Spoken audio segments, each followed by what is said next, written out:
अगर तुम यह चाहते हो कि तुम्हारा शरीर स्वस्थ हो तो केवल सोचने से कुछ नहीं होगा।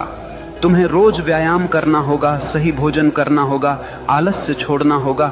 यही अनुशासन है। अगर तुम यह चाहते हो कि तुम्हारा जीवन ज्ञान से भरा हो तो केवल यह चाहना कि काश मैं बुद्धिमान बनूं बेकार है। तुम्हें किताबें पढ़नी होंगी, ध्यान करना होगा, अपने भीतर प्रश्नों को गहराई से देखना होगा। यही अनुशासन है। याद रखना, चाहत बीज है और अनुशासन उसका पानी। बीज कितना भी महान क्यों न हो, अगर उसे पानी न मिले तो वह सूख जाएगा। ठीक वैसे ही तुम्हारी चाहतें बिना अनुशासन के मर जाती हैं। आज दुनिया में लाखों लोग सपने देखते हैं, लेकिन केवल वही लोग सफल होते हैं जिनके पास अनुशासन है, क्योंकि सपनों को हकीकत तक पहुंचाने का काम केवल अनुशासन ही करता है। और अनुशासन कोई कैद नहीं है, अनुशासन तो आजादी है। आजादी इस बात की कि तुम अपने ही आलस्य, अपनी ही कमजोरियों और अपने ही डर से मुक्त हो जाओ।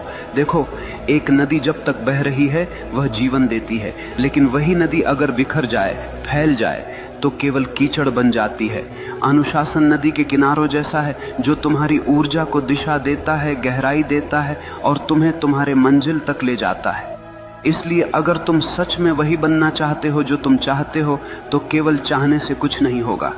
तुम्हें अपने जीवन में अनुशासन की आग जलानी होगी। हर दिन, हर क्षण अपने लक्ष्य के लिए समर्पित होना होगा।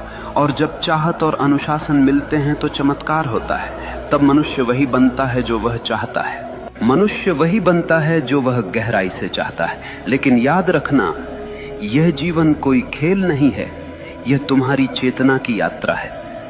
अगर तुम अपने भीतर नीच विचार रखोगे तो तुम जीवन को नरक बना लोगे, और अगर तुम अपने भीतर ऊंचे विचार, गहरी चाहत और अनुशासन रखोगे तो यही जीवन तुम्हें स्वर्ग बना देगा। सवाल यह नहीं है कि दुनिया तुम्हारे खिलाफ है या साथ में है, सवाल यह है कि तुम अपने साथ हो या नहीं। अगर तुम अपने विचारों, अपनी चाहतों और अपने अनुशासन के साथ खड़े हो तो दुनिया की कोई ताकत तुम्हें रोक नहीं सकती। याद रखना, भाग्य बाहर से नहीं आता, भाग्य तुम्हारे भीतर से जन्म लेता है। जैसे तुम सोचते हो, जैसे तुम चाहते हो, जैसे तुम जीते हो, वही तुम्हारा भविष्य बनता है।